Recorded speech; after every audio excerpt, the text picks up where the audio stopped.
네, 안녕하세요. 이 모든 작품 총정리의 총정리 강의를 담당하고 있는 이승훈 선생님입니다. 자, 낙화라는 시를 볼 건데 워낙에 유명한 작품이죠. 아마 이 시의 주제를 모르는 학생들은 거의 없겠지만 그래도 한번 설명을 하고 가겠습니다. 이별을 하면 슬프고 아프잖아요. 그 슬픔과 아픔을 겪고 나면 성숙한대요. 자, 도식을 향해서 도식을 통해서 다시 한번 보도록 하겠습니다. 자, 나무의 입장에서 꽃을 피우잖아요. 그러면 꽃이 집니다. 낙화죠. 그럼 열매를 맺어요. 어쩔 수 없는 순환의 과정이기도 한데, 자, 나무 입장에서 꽃이 중요할까요? 열매가 중요할까요? 조금만 생각해보면 알 수 있죠. 나무 입장에서는 당연히 열매가 훨씬 중요합니다. 자, 즉 꽃은요, 열매를 맺기 위해서는 어쩔 수 없이 질 수밖에 없다는 거예요. 즉 꽃과 열매 사이에 아픔이 있을 수밖에 없는 거죠. 인간의 삶도 마찬가지입니다. 사람이 만나야 하잖아요. 그럼 또 반드시 헤어지게 되어 있고요. 그리고 그 헤어짐을 통해서 우리는 또 한 단계 높은 단계를 성숙할 수 있는데, 사실 이 강의를 보고 있는 바로 여러분들이 바로 이 이별을 앞두고 있는 사람들입니다. 이 강의를 보는 대다수의 수험생, 고3도 있을 거고 아마 재수생들도 있을 거고 혹은 이제 먼저 공부를 하는 고2 학생들도 있을 건데요. 반드시 이별하게 되어 있죠. 졸업하는 그 순간에 뭐 요즘도 그런지는 모르겠지만 선생님이 제가 졸업할 때는 되게 애들이 좀 우먹우먹하는 친구들이 있었어요, 진짜로. 하지만 그 순간이 좀 아쉽고 그렇다고 해서 졸업을 안 해버리면요, 그럼 성인이 될 수가 없죠. 대학생이 될 수가 없잖아요, 그죠? 우리가 대학생이 되려고 지금 공부를 이렇게 열심히 하는 거잖아요. 그래서 이런 식으로 우리가 이별을 통한 성숙의 의미를 생각을 해봐도 될 것 같습니다. 그럼 본문을 좀 보겠습니다. 이 작품 워낙에 여러분들이 잘 알 거라고, 뭐 내 생각만 그런지는 모르겠지만 아마 대다수는 잘 알 거라고 생각을 해요. 그래서 내용을 너무 자세하게 보기보다는 표현법 위주로 좀 정리를 해보도록 하겠습니다.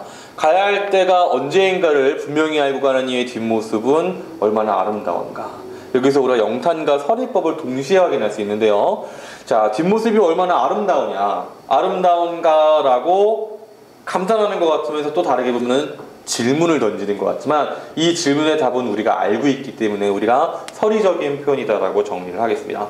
자, 그 다음 고만철 덕정을 인내한 나의 사랑은 지고 있다라고 했는데요. 자, 여기서 이 나의 사랑은 지고 있다라는 이 표현이요, 비유적인 표현이랑 하강 이미지가 동시에 들어가 있습니다. 일단 나의 사랑이 지고 있죠. 이 시의 제목은 낙화입니다. 꽃이 지다.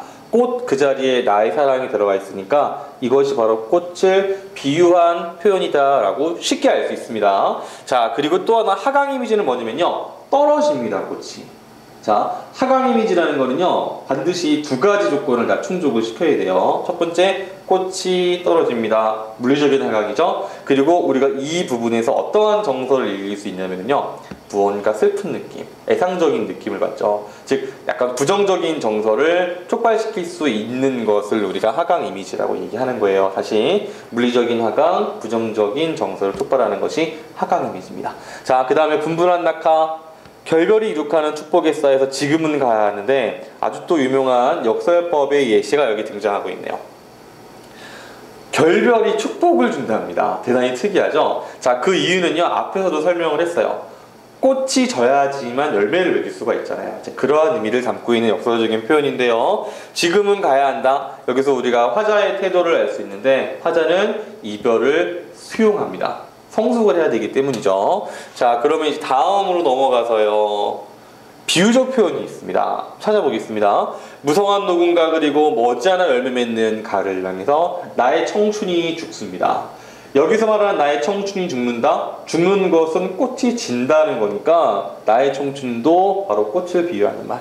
그리고 또 헤어지자. 자, 헤어지자 하고 손을 이렇게 흔듭니다. 꽃잎이 손을 흔드는 것처럼 이게 있으니까 의인화시킨 거네요, 그죠? 하롱하롱 꽃잎이 지는데요, 나의 사랑 나의 결별, 나의 사랑이 꽃이 지는 거예요. 꽃이 나의 사랑이에요. 나의 결별은 꽃이 져버리는 거죠, 지금. 그래서 나의 사랑 나의 결별, 이것이 전부 다 꽃을 의미하는 설명이었습니다. 없어져 버렸네.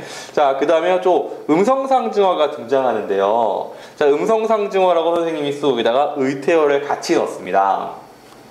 원래 음성상징어는요, 의성어랑 의태어를 포함한 개념이에요. 그런데 수능에서는 이거를 같이 쓸 때도 있고 분리해서 쓸 때도 있더라고요. 그래서 둘 다 넣어놨습니다. 하롱하롱은요, 이 가벼운 어떤 물체들이 이렇게 떨어지는 모양을 설명한 말이라고 표준국어 대사전에 설명이 되어 있더라고요. 자, 그 다음 보겠습니다. 자, 그 다음 화자에게 적용해 볼 건데요. 사실 이 부분이 아주 중요한 부분이에요. 자, 생각해 보세요. 화자는 혹은 시인은 이걸 왜 썼을까요? 꽃이 떨어지는 거를 보고 나의 어떤 이별을 생각했을까요? 아니면 나의 이별을 꽃에 대입한 걸까요? 사실 어떻게 보면은 낙하에 대한 이야기면서 그게 중심인 것 같지만 어떻게 보면은 나의 이별에 대한 이야기의 중심일 수도 있고요.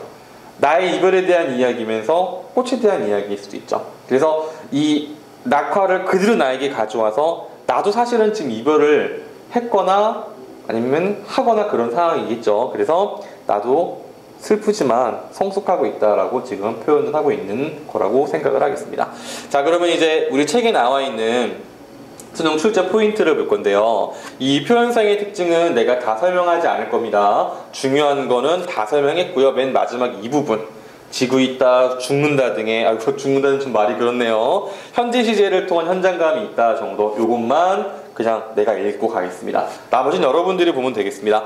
자, 그 다음에 작품의 재구성과 표현상의 특징이 있는데, 이 작품은 낙하랑은 좀 다른 작품이에요. 낙하는 이별을 하면은 그 아픔 때문에 성숙하는 거잖아요. 이 작품은 사랑을 하다 보면은 어쩔 수 없이 아프다는 거를 이야기하고 있습니다. 보세요. 어느 날 살갗이 터져요. 아파요. 그 자리에 멍울이 잡혔습니다. 그리고 꽃이 폈어요. 아름답죠? 자, 이게 사랑으로 지금 설명이 되는데, 당신에게 피어나고요. 그 후로 비가 오고 바람이 붑니다. 비와 바람은 시련을 의미하죠. 우리가 사랑을 하다 보면요, 어느 누구도 싸우지 않을 수 없습니다. 반드시 서로 상처 입고 상처 입히고 그러는 와중에 싸우고 헤어지기도 하고 다시 만나기도 하고 다시는 안 보기도 하죠. 하지만 어쨌든 간에 사랑이라는 것 자체가 좋은 것만은 있을 수 없다는 얘기예요. 반드시 아픔을 함께 한다는 거, 그런 얘기가 담겨있는 시가 되겠습니다.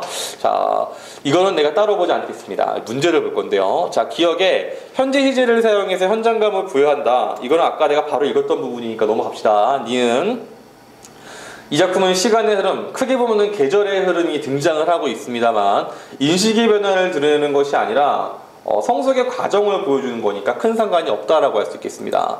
자, 그 다음에 디귿은 동일한 시어를 반복했다고 했는데 학생들에 따라서는 이게 뭐가 동일한 시어의 반복이에요 할 수 있어요. 왜냐? 나의 정도이거든요. 나의 사랑 정도. 하지만 두 개, 세 개라도 반복이 되면은 사실은 맞는 얘기죠. 그래서 디귿도 올바른 표현이고요. 리을의 반어적 표현이라고 했는데 이거 은근히 학생들이 많이 틀립니다. 왜냐면은 반어랑 역서를요, 분명히 문제집 풀 땐 잘 맞추다가 시험장에서 헷갈리는 경우가 있어요.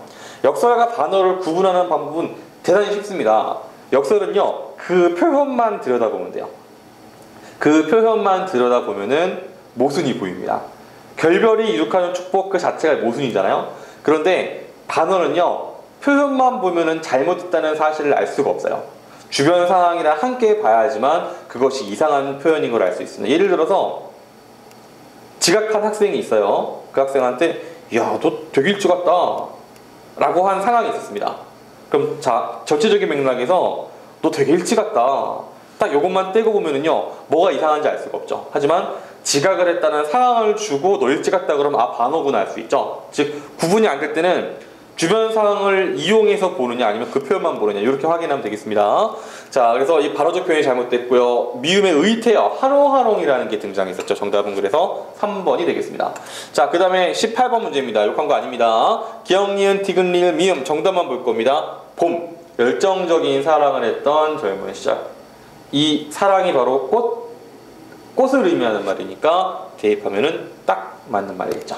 그래서 오늘 강의는 여기까지 하고요. 오늘 강의, 이 작품 강의는요, 자, 수능국어 모든 작품을 수능 출제 원리에 맞춰서 나올 만한 말들이 무엇인지 꼼꼼하게 짚어서 하나씩 강의를 하도록 하겠습니다. 수업 때까지 화이팅! 만점을 기원합니다.